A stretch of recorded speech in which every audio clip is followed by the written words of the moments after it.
Imaginamos que el fin del mundo será algo del futuro, una guerra nuclear, un virus o un asteroide. Pero la realidad es que el mundo ya se acabó una vez. Hace 3200 años, la humanidad no vivía en el salvajismo.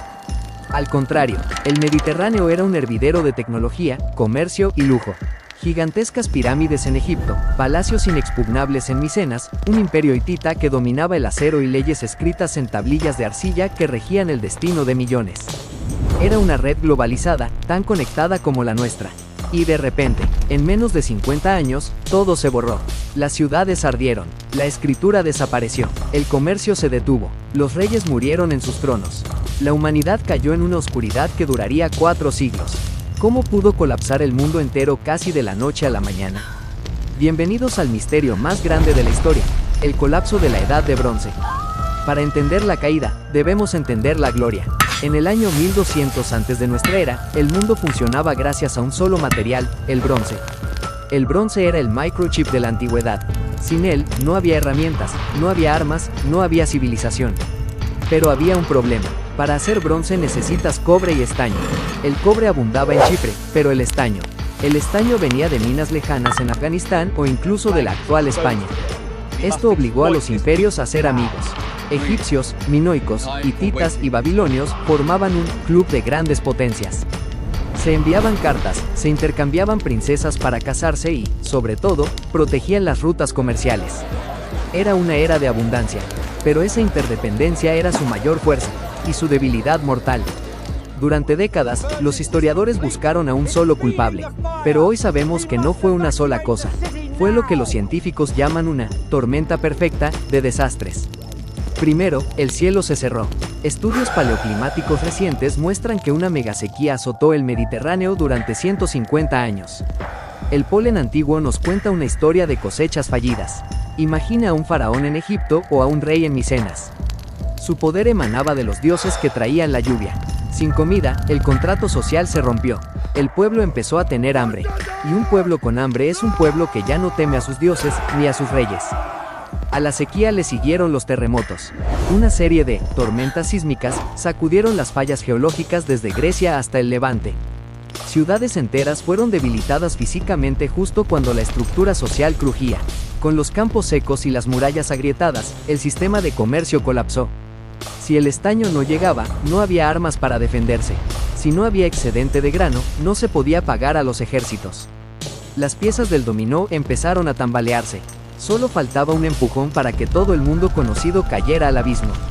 Y ese empujón llegó desde el mar. En las crónicas egipcias de Ramsés III, aparece una descripción aterradora. Los países extranjeros hicieron una conspiración en sus islas. Ninguna tierra pudo sostenerse ante sus manos. Aparecieron de la nada.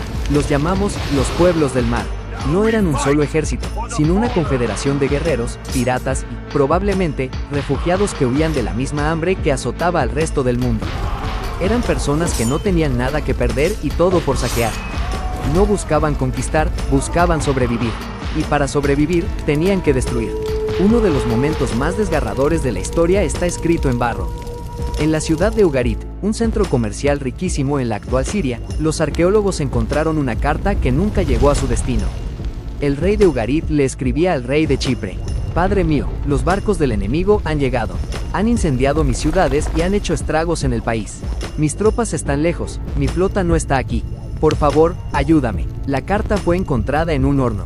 Los enemigos llegaron antes de que el mensajero pudiera salir. Ugarit fue quemada hasta los cimientos y nunca más fue reconstruida. Lo mismo pasó con cientos de ciudades. En un periodo de 50 años, casi todas las capitales importantes del mundo mediterráneo fueron arrasadas.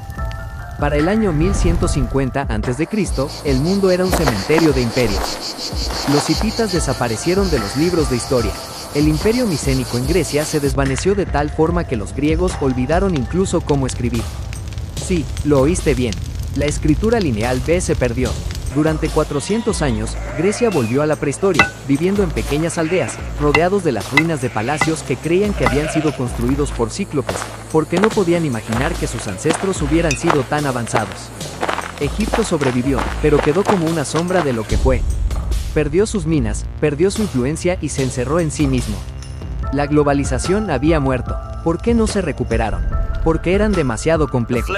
Cuando dependes de una red tan vasta para lo básico, comida, metal, seguridad, si un nodo falla, el resto cae.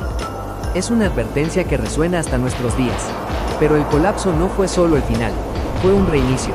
Del vacío que dejaron los grandes imperios surgieron otros, los fenicios, los israelitas y, eventualmente, la Grecia de Homero. El hierro reemplazó al bronce, un metal que cualquiera podía encontrar, democratizando el poder que antes era solo de los reyes.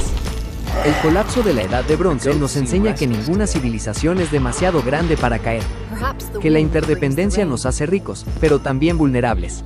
Hoy, vivimos en una red mucho más compleja que la de los hititas o los egipcios. ¿Estamos ignorando las señales de nuestra propia tormenta perfecta? La historia no se repite, pero rima. Y las cenizas de Ugarit siguen calientes para recordarnos lo rápido que el mundo puede cambiar. Gracias por quedarte hasta el final. Si te apasiona descubrir los secretos que el tiempo intentó borrar, suscríbete y activa la campana. Hasta la próxima.